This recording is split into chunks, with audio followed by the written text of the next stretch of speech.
some new drop spindles for the truck from Mcgaughys.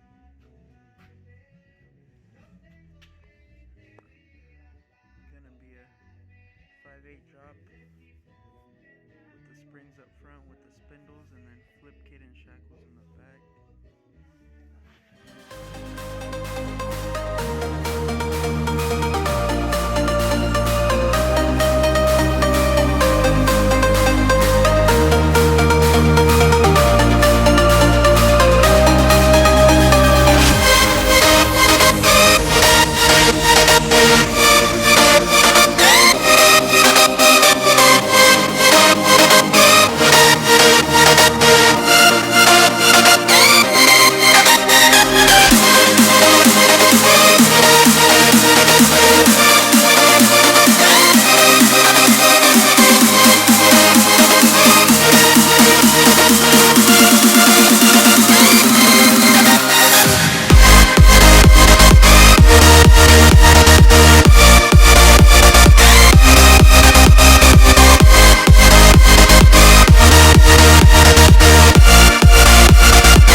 Alright guys, got the Mcgaughys 2-inch drop spindles on that allow you to fit 16+inch wheels for 2-wheel drives.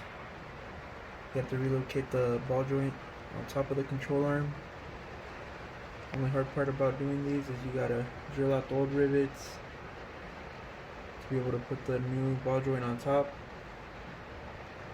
The other thing I did is put on stainless brake lines from Crown Performance. Also did slotted and drilled brakes from Power Stop. Looking nice. Hope to level it out a bit.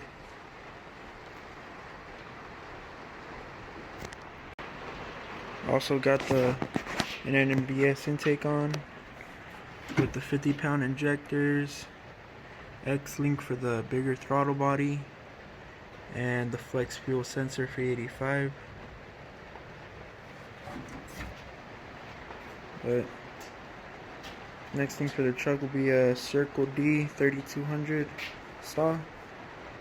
Already ordered, just waiting for it to get here. Also ordered a shift kit while the transmission's out. Next thing for the truck will be some wheels and tires, just to maybe try to help it hook better, and maybe posi and gears to get rid of the 323s and make it a posi. But that's it for now.